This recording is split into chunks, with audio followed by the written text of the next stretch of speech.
Hello, good afternoon and welcome to Midday Prime. I'm Gautam Roy. Over the next 1 hour, we'll bring you up to speed with whatever is happening across the country as well as the world.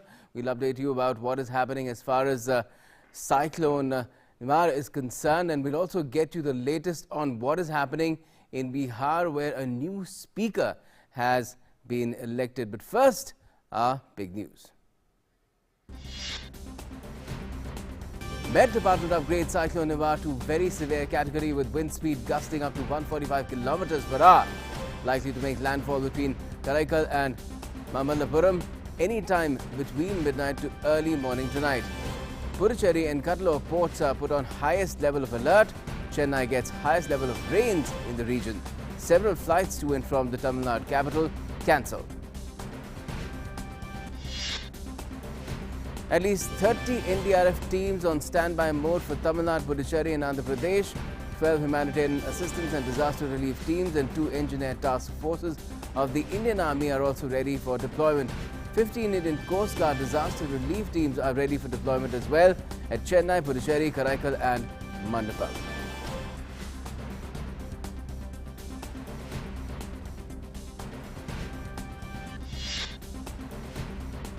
President Ramnath Kovind inaugurates 80th edition of 2-day All India Presiding Officers Conference at Kevadia in Gujarat. Vice President Venkaiah Naidu and Lok Sabha Speaker Om Birla also graced the occasion. PM to participate in the concluding session tomorrow.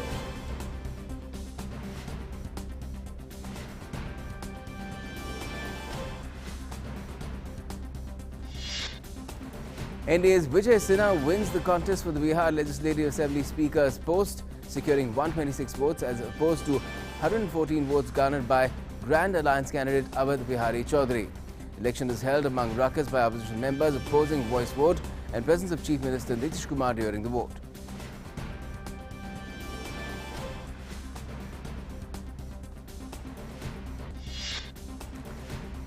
President, Vice President and Prime Minister Modi and other leaders condole the sad demise of Congress veteran leader and Rajya Sabha MP Ahmed Patel. Prime Minister Modi says his role in strengthening Congress party will be remembered, saying Patel spent his public life in serving society.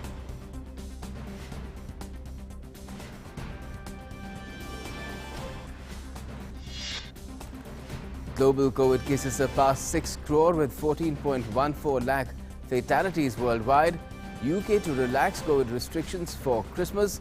Spain to vaccinate nursing home workers and residents first. French President Macron says worst of virus second wave is over, lockdown to ease.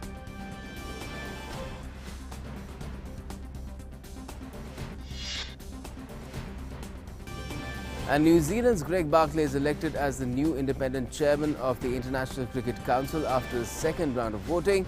He succeeds India's Shashank Manohar, who stepped down earlier this year.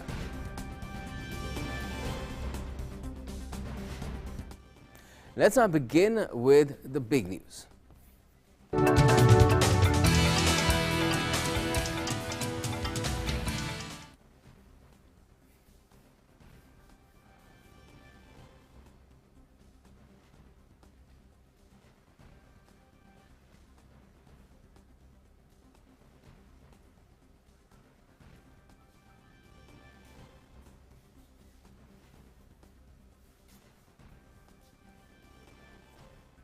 We'll get to the big news in just a bit. Stay with us, taking a very quick break. Be right back.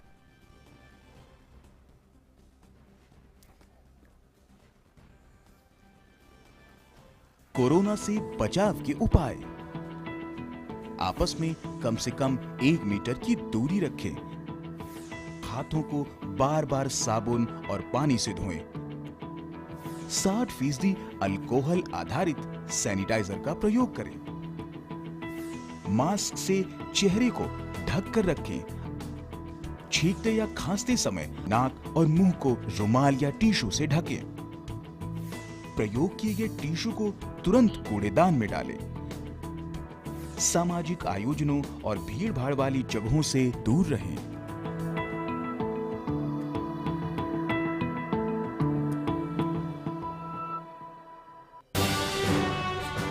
मन की बात माननीय प्रधानमंत्री श्री नरेंद्र मोदी भारत की जनता से साझा करेंगे अपने मन की बात रविवार 29 नवंबर सुबह 11 बजे। आकाशवाणी के सभी केंद्र सभी चैनल इसे प्रसारित करेंगे एक साथ। इसके अतिरिक्त दूरदर्शन के YouTube चैनल और प्रसार भारती के ऐप न्यूज ऑन एयर पर सजीव प्रसारण लाइव स्ट्रीमिंग के माध्यम से। तो याद रखें, रविवार 29 नवंबर सुबह 11 बजे मन की बात। Welcome back. You're with Winter Prime, and where President Ramnath Kovind inaugurated the two-day 88th All India Presiding Officers Conference in Kevadia, Gujarat today. The theme of this year's conference is harmonious coordination between legislature, executive and judiciary, key to a vibrant democracy.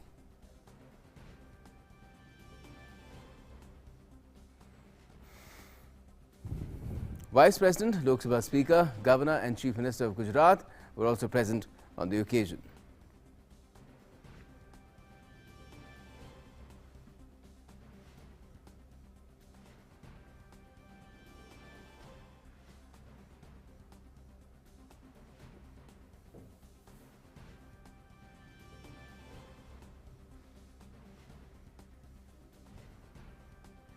Addressing the inaugural session, President Ramnath Kovind remembered the great contribution of the first Speaker of the Lok Sabha, Ganesh Vasudev Mavlankar. He said that Parliament and state legislature are the supreme forums for the attainment of public interest. He also said in the last few decades, there's been a steady increase in the hopes, aspirations and awareness of the general public. Therefore, the role and responsibilities of Parliament and legislatures has increased even more. लोकतांत्रिक व्यवस्था में वाद को विवाद न बनने देने के लिए संवाद का माध्यम ही सबसे अच्छा माध्यम होता है। मैं इसे फिर रिपीट करना चाहूँगा, क्योंकि यही एक माध्यम है जिसके द्वारा आप सभी पीठासीन अधिकारीगण अपनी जिम्मेदारी को बखूबी और कुशलतापूर्वक निभा सकते हैं, जिसमें कहा गया है कि लोकतांत्रिक व्यवस्था में वाद को विवाद न बनने देने के लिए संवाद का माध्यम ही सबसे अच्छा माध्यम होता है। संसदीय लोकतंत्र में सत्ता पक्ष के साथ साथ प्रतिपक्ष की भी महत्वपूर्ण भूमिका होती है, इसलिए इन दोनों में सामंजस्य, सहयोग एवं सार्थक विचार विमर्श आवश्यक है। And Lok Sabha Speaker also spoke on the occasion. बाबा साहब भीमराव अंबेडकर के राजनीति के साथ साथ आर्थिक लोकतंत्र के सपनों को पूरा करने के लिए ये विधायिका और अधिक सक्रियता से काम कर रही है। ये विधायिका का दायित्व है कि सदन में अभिव्यक्त जनभावनाओं का समुचित कार्यान्वयन हो तथा कार्यपालिका जनता के प्रति उत्तरदायित्व बनाई जाए। Let's now take you across directly to Kevadia. My colleague Shishir Shelar is joining us from there for more on what can we expect throughout the day. Shishir, we've seen some very arresting visuals and of course these speeches by the top leaders of the country, the President as well as the Speaker speaking on the occasion. What more can we expect, and what is the overall message that is being sent out from this momentous occasion?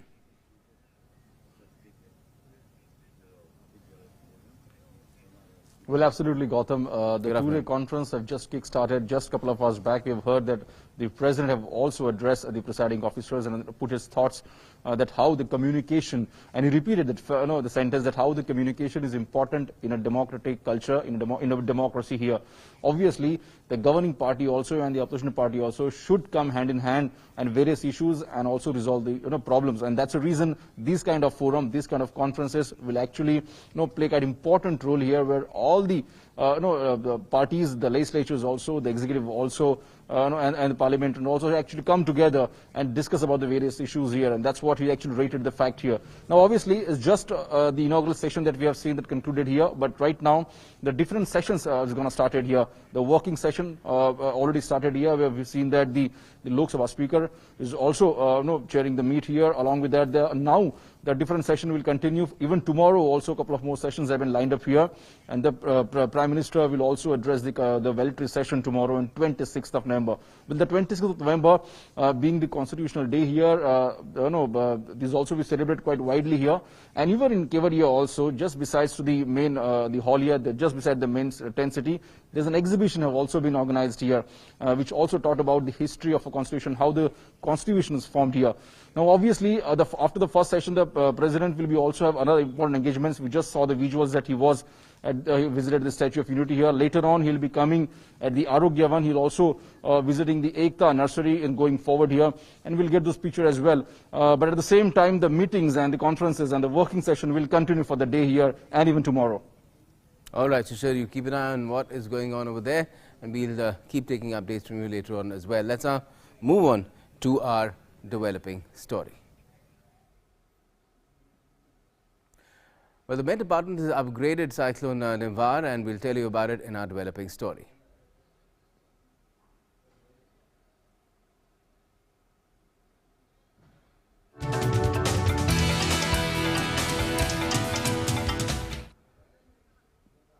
All right, the Met Department has upgraded Cyclone Nivar, which is bearing down heavily towards the Tamil Nadu and Puducherry coasts from the Bay of Bengal. This is now upgraded to a very severe category. Now, under the impact of the cyclone, 7 districts of Tamil Nadu and Puducherry are getting extremely heavy rainfall at isolated places even today. 16 other districts, including Chennai and its suburbs, are experiencing isolated heavy to very heavy rain, as informed by the Met Department officials. Chennai and its suburbs have experienced torrential rainfall for the last few hours in last evening as well, leaving arterial roads under sheets of water. Many other parts of the state are also reporting fairly widespread rainfall during the last 24 hours.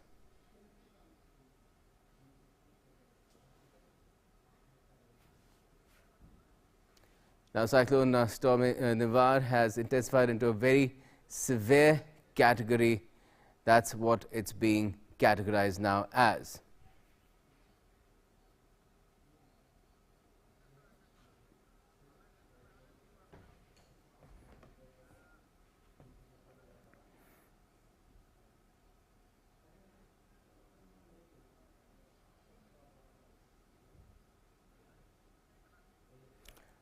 Well, let's now quickly run you through some of the basic facts that are there.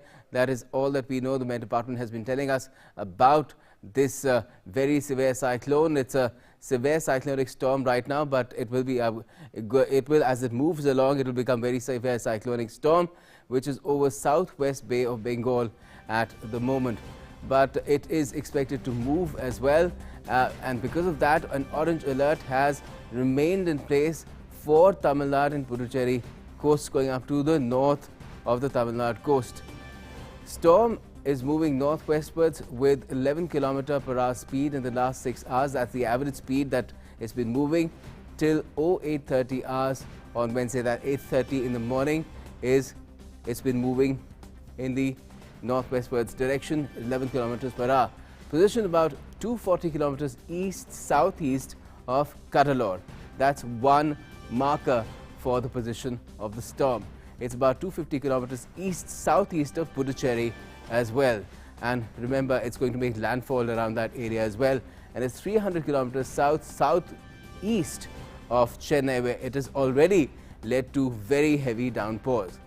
And very likely to intensify further into very severe cyclonic storm till the evening. That was the main point that we brought across to you as well. Further on, what's going to happen? It's very likely to move northwestwards and cross Tamil Nadu and Puducherry coasts as well. So it will make landfall.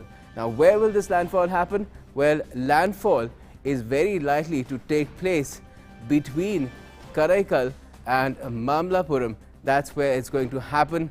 This is around the Puducherry area as well. That's where it's going to happen, between Karaikal and Mamlapuram. And this is around the Puducherry area. Now, landfall is also between midnight on Wednesday and early hours of Thursday. It's supposed to happen any time after midnight, really, because the speed with which the storm is moving, the system is moving, is also changing and picking up as well.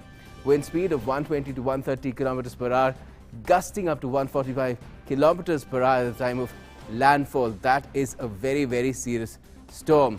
Storm surge is also likely to inundate low-lying areas of north coastal districts of Tamil Nadu and Puducherry near the landfall spot. So that is going to impact the low-lying areas on the coast. Heavy to very heavy rainfall already drenching several coastal areas, both in Tamil Nadu and in Puducherry. 1,000 cusecs of water has been released from the Sembarambakam reservoir at noon, which provides all the water to Chennai city. It supplies water to Chennai city, the same reservoir. Now, what this release of water is going to do? Well, that is going to lead to the flooding of some of the low-lying areas in the city, and that's what people have been warned about as well. If we take this further on, moving on, if we could bring in more pointers here. Residents of Chennai's low-lying areas have been asked to move to safer areas as well by the authorities concerned. A lot of people have been moved to shelters too. Now, Chennai North in Chennai district has received the highest amount of rainfall, which is 160 millimeters. That's 16 centimeters. That's a very high amount of rainfall in the last few hours. Danger signal number 10, that's the highest level, has been raised at Puducherry and Cuddalore ports as well. So that is the highest level of danger that is there, been raised for these two ports. Then danger signal number 9 has also been raised for Chennai, Ennore and Kattupalli ports. This is the port warning that has been issued.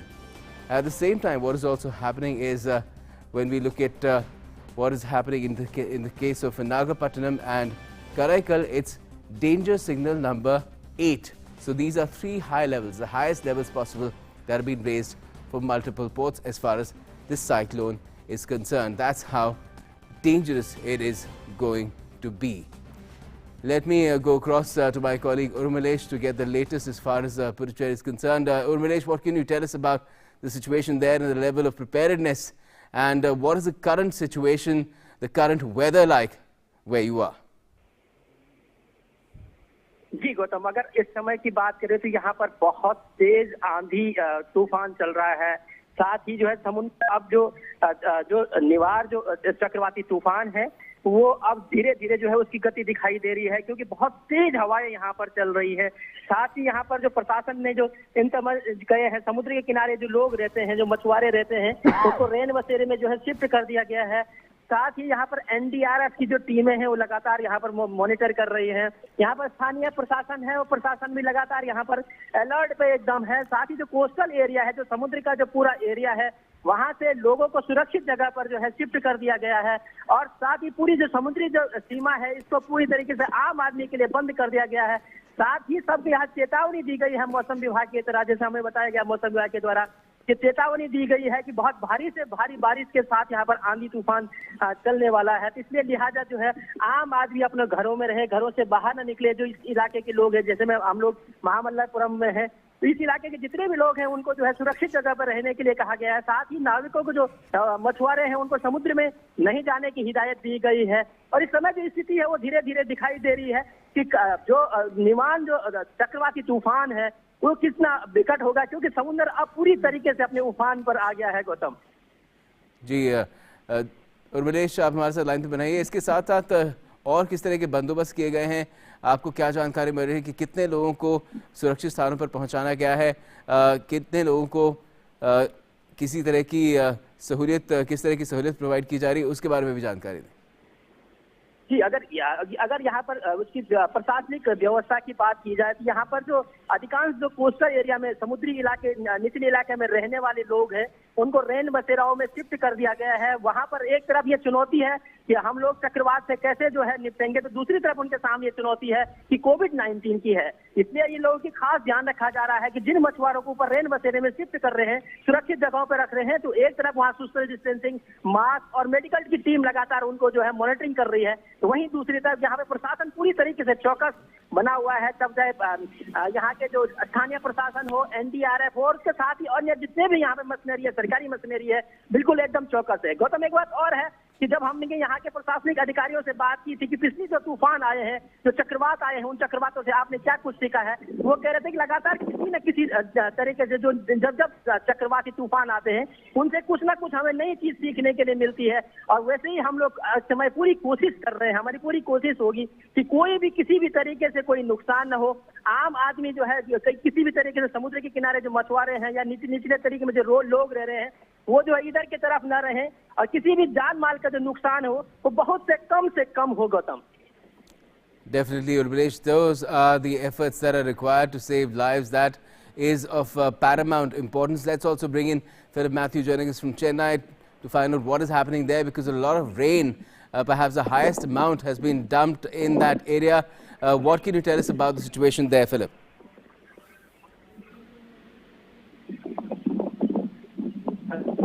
The person you are speaking with has put your call on hold. We seem to be having an issue with Philip's line. We'll try and reconnect over there. But as you can clearly make out, the kind of rain that is already taking place in Chennai, and of course the release of the water from the reservoir as well, about 1,000 cusecs, that is raising certain concerns over there. M. Srinivas also joining us on the phone line. What can you tell us about the situation there as well, Srinivas? We seem to have lost that line as well. We'll try and reconnect with our reporters as and when possible. It does seem that communication is becoming a bit of an issue there. We'll try and reconnect, but moving on from the time being, DG IMD M. Mahapatra has said that landfall may happen any time near midnight tonight as far as the cyclone is concerned. He's also added that storm surge is likely to inundate low-lying areas of north coastal districts of Tamil Nadu and Puducherry near the place of landfall. He spoke exclusively to DD News. Listen in.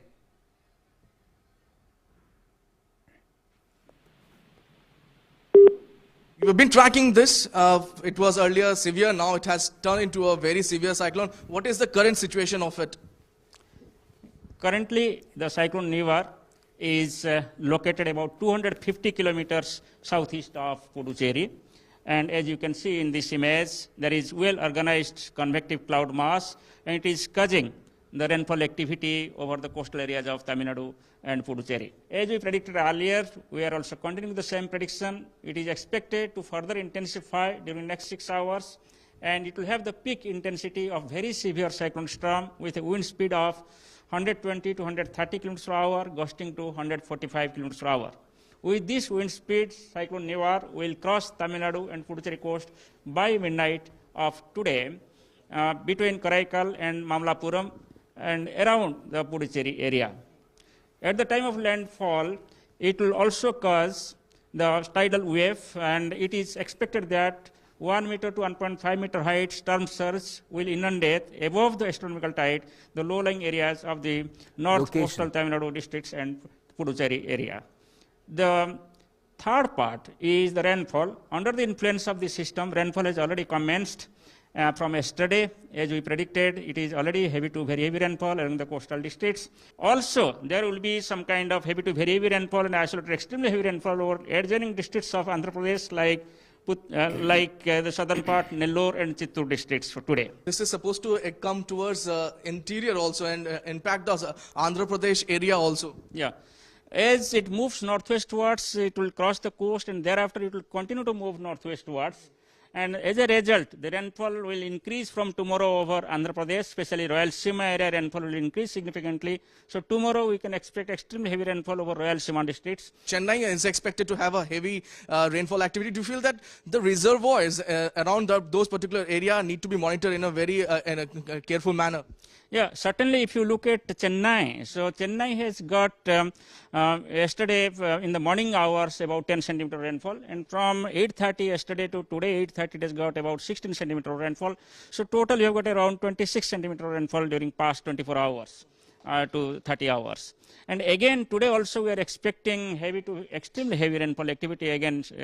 Therefore there is a accumulation of rainfall over Chennai and adjoining area, Chennai being a metro city. So therefore there could be the drainage problem and hence the flooding in low-lying areas. So therefore special precaution has to be taken for management in the Chennai city. Advisories have been issued regarding low-lying areas. People have to be moved out. What else? What are the warnings have been given regarding this? So cyclone is a multi-hazard. It causes directly three types of hazard. One is the heavy rainfall leading to the floods. And second one is the wind leading to the structural damages. And third one is the tidal wave leading to the saline inundation of the low-lying areas along the coast. But all these three occur simultaneously. Therefore, it becomes a multi-hazard scenario. Therefore, when a very severe cyclone storm is approaching a coast, we always say, and in this case also we have told that we should mobilize evacuation people, and already government is evacuating the people from the coastal area, both Tamil Nadu and Puducherry. These people should be evacuated, and people are also being evacuated to the safer places. So we request that people should move to the safer places. They should be in a safer house, and they should not go out during this period.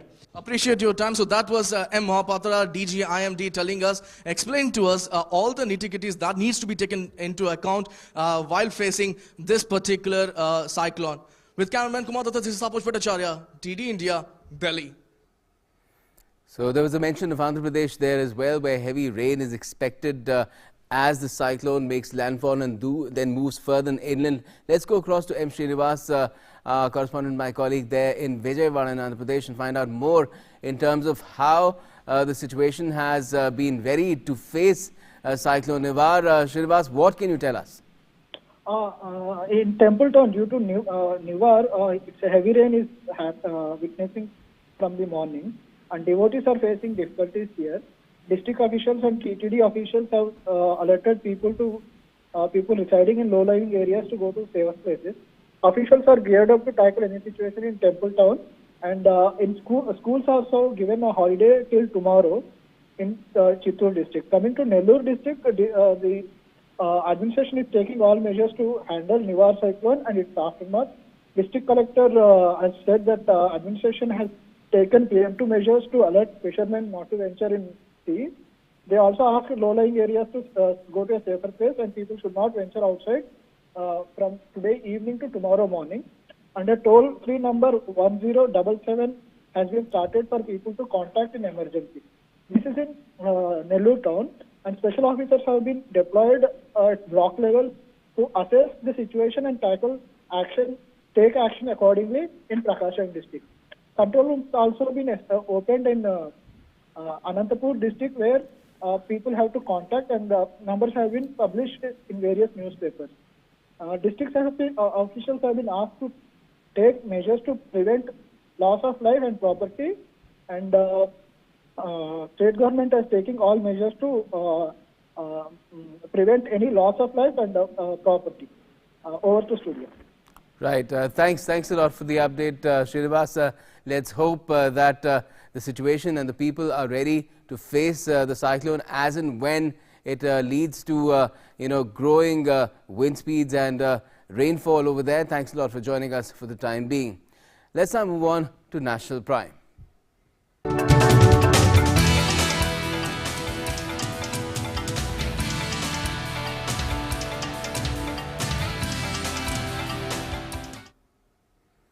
Well, Prime Minister Narendra Modi will attend the celebration of the Centennial Foundation Day of the University of Lucknow via video conferencing today. On the occasion, the Prime Minister will unveil the university's Centennial Commemorative Coin. He'll also release a special commemorative postal stamp issued by Indian Post and its special cover during the event. Defence Minister Rajnath Singh, Uttar Pradesh Governor Anandiben Patel and Chief Minister Yogi Adityanath will also be present on the occasion.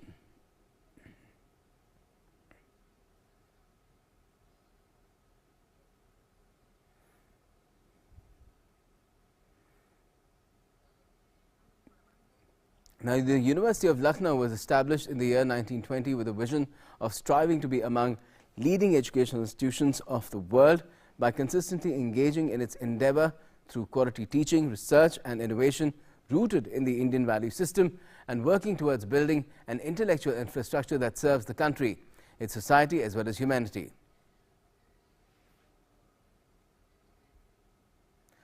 Rajya Sabha MP from Gujarat and Treasurer of the Indian National Congress, Ahmed Patel, passed away early this morning due to multiple organ failure after he was diagnosed with coronavirus in New Delhi. The announcement of his demise was made by his son, Faisal Patel. After testing positive for COVID-19 around a month back, Ahmed Patel's health worsened further. Faisal Patel also urged well-wishers of his father to adhere to COVID-19 guidelines and avoid any mass gatherings to mourn the Congress leader's demise.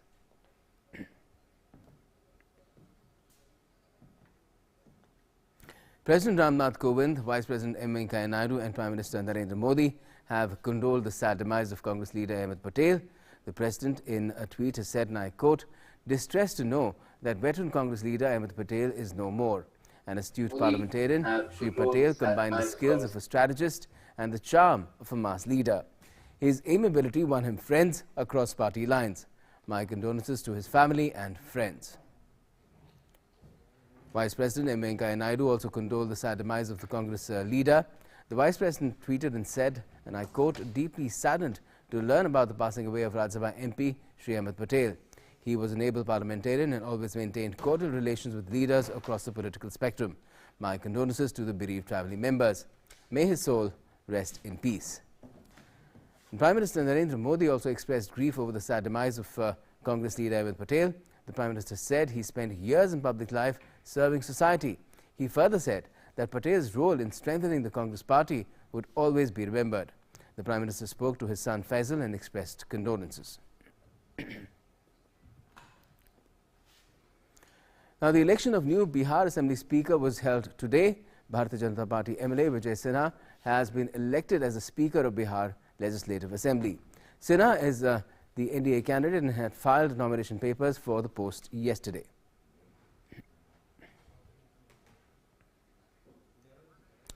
Let me take you across to my colleague Salman for more on this in Patna. Salman, what can you tell us about how did the contest go? Yes, Gautam, four-time MLA Vijay Kumar Sinha, who was the candidate of NDA from NDA side, got 126 votes out of 240, and the opposition candidate Mr. Awadh Bihari Chaudhary got 114 votes. And the three members were not present to vote due to certain reasons. This is the third time when the election has took place for the chairman or the speaker of the Vidhan Sabha this time. Earlier in 1967 and 1969, the election was held for this post. So everything went very smoothly, and the speaker got elected, and the chief minister and leader of opposition Tejasvi Yadav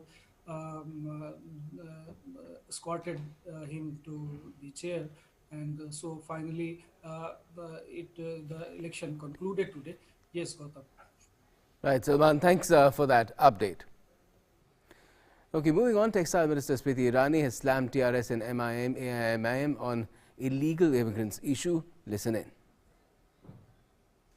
To say that the Bharatiya Janata Party has just brought up the issue of illegal immigrants, madam, would be to shy away from the truth that the Bharatiya Janata Party has consistently maintained that this great land of ours rightfully belongs to every Indian citizen, whereby we need to ensure that the rights of Indian citizens are protected against illegal immigrants.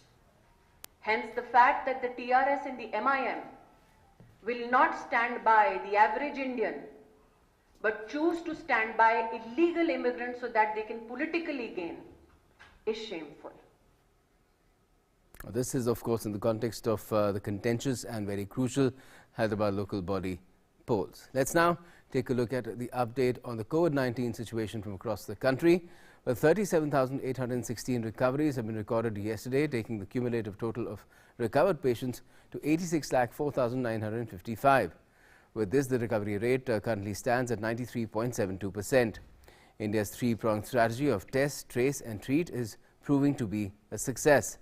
The fatality rate has dropped to 1.46%, with 1,34,699 deaths recorded so far. Number of active COVID-19 cases in India stands at 4,44,746, which is 4.82% of the total cases reported so far.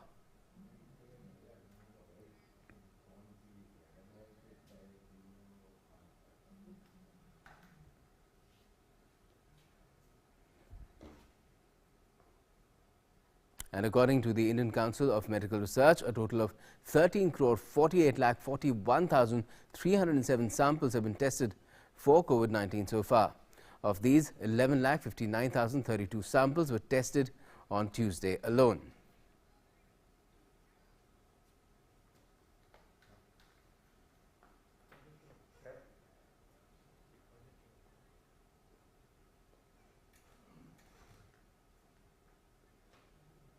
And it's time now in Midday Prime to get you all the business and economy updates.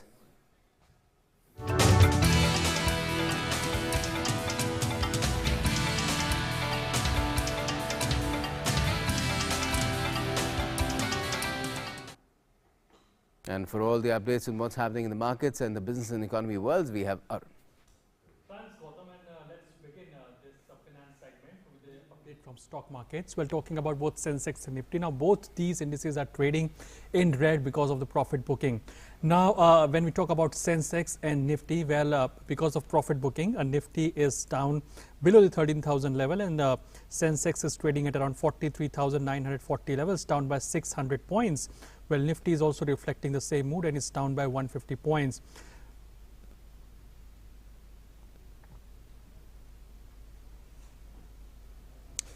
Well, talking about gold and silver, now gold and silver prices continue to drift lower in Indian markets for third day in a row amid a strong risk on fall in equity markets. On MCX, gold futures fell by 0.21% to 48,485 per 10 grams, while silver futures declined to 59,460 per kg. Now, gold and silver prices in India had fallen sharply over the previous 2 days. And as part of the push towards e-mobility, the government now plans to set up more electric vehicles charging points across the country.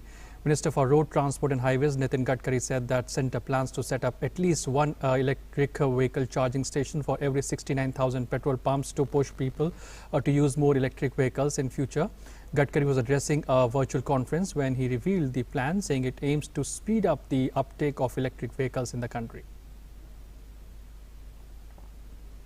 Well, so that's it in the world of finance today. But for the news, back to you, Gautam. Thanks a lot, Arun. And now let's get you all the updates from around the world as well.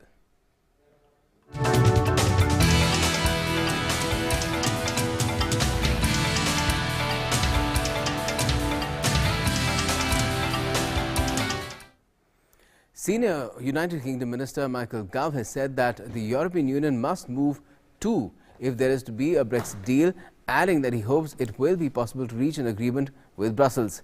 He also said the European Union needs to move as well, and it needs to acknowledge that we voted to take back control, and that's the most important thing.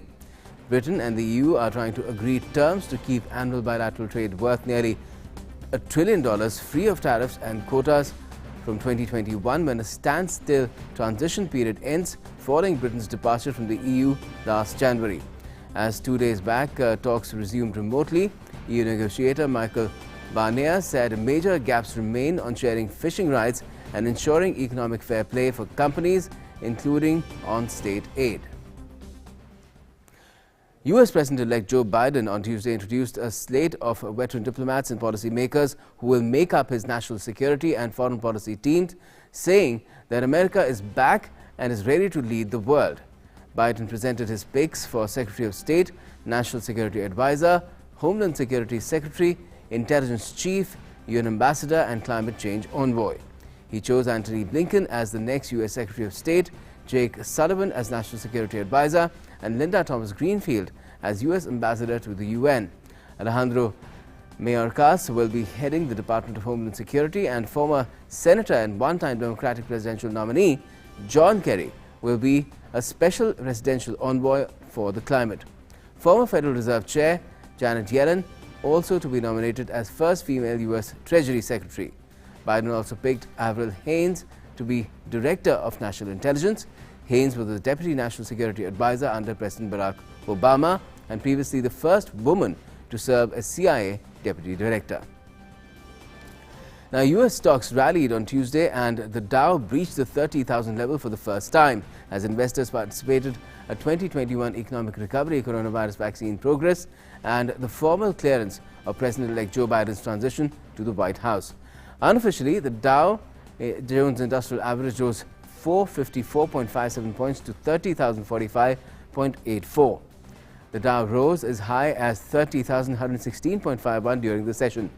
Each of the 11 major S&P sectors were higher, while industrials hit a record. Labor groups in Peru took to the streets of Lima to demand better working conditions and increased wages. The protesters carried flags and banners and chanted outside the country's Congress to demand better pay. Some of those demonstrating were healthcare workers, including people on the front lines of the country's battle with the novel coronavirus pandemic. Peru has recorded a total of 9,52,439 cases of coronavirus and 35,685 deaths till now. Former Niger President Mamadou Tanja died at the age of 82.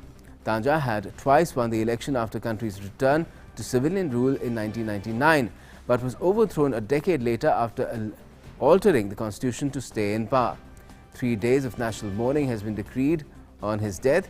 He was re-elected in 2004, but drew sharp criticism over his handling of a hunger crisis caused by drought and a plague of locusts. And it's time now to get you all the updates from the world of sports.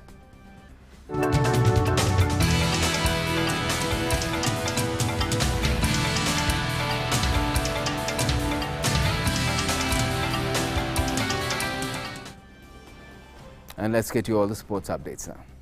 Thanks, Gautam. Let's get started with the cricket. Greg Barclay has been elected as the new chairman of the International Cricket Council. He succeeds India's Shashank Manohar as the ICC's second independent chairman. Barclay, an Auckland-based commercial lawyer, has been a director of New Zealand Cricket since 2012 and is currently New Zealand Cricket's representative on the board of the International Cricket Council. Barclay was a director at the ICC Men's Cricket World Cup 2015 and is a former board member and a chairman of the Northern District Cricket Association. Now moving to tennis, the Australian Open tennis tournament will most likely be delayed by a week or two. The Victorian government has been in discussions with the Tennis Australia and representatives from ATP and WTA about how to hold the event scheduled to start on January 18 under current coronavirus restrictions. Tennis players had been encouraged to keep their staff small, but there were no set rules at this stage for the number of support people each player would be allowed to bring.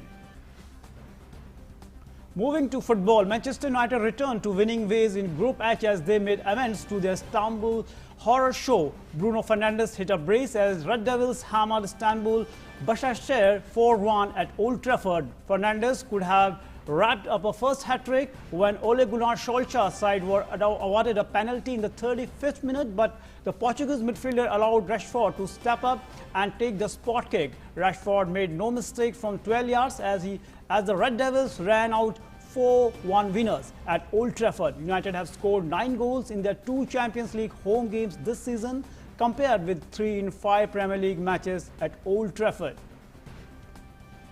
Meanwhile, Chelsea sealed their progress to the Champions League knockout stage with 2 games fair as Oliver Giroud late header secured victory at Rennes.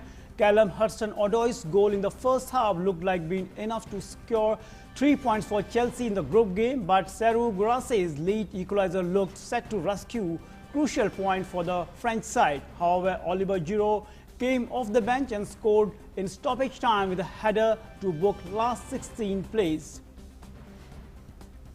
Spanish giant Barcelona confirmed their qualification for the last 16 of the Champions League as they thrashed Dynamo Kyiv in the Group G. Despite resting Lionel Messi for the trip to Ukraine, it proved a comfortable outing for Ronald Koeman's side, who have won all 4 of their group games. Sergio Dest's driven effort provided opener and Martin Bradford scored twice. France striker Antoine Griezmann rounded off the scoring late on, with Argentine Messi among number of key players absent. Koeman named Barca's youngest Champions League starting lineup since December 6, 2011, but they rarely looked like surrendering a 23-match unbeaten record. That's all from the sporting world. Back to you, Gautam. Thanks a lot. And let's now get you the lighter side of hard news, which is all about Life Prime.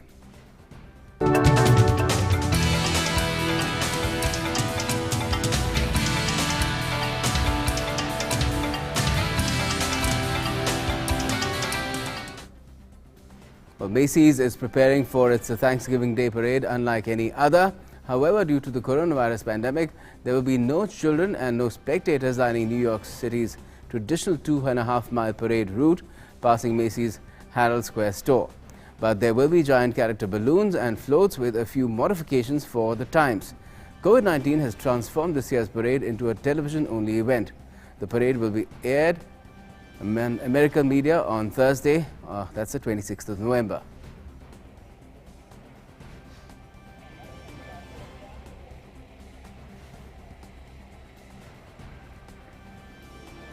And work has begun to overhaul the picture gallery at Queen Elizabeth's Buckingham Palace, often the backdrop to state visits and receptions held by the monarch and usually home to some of its best-known old master paintings.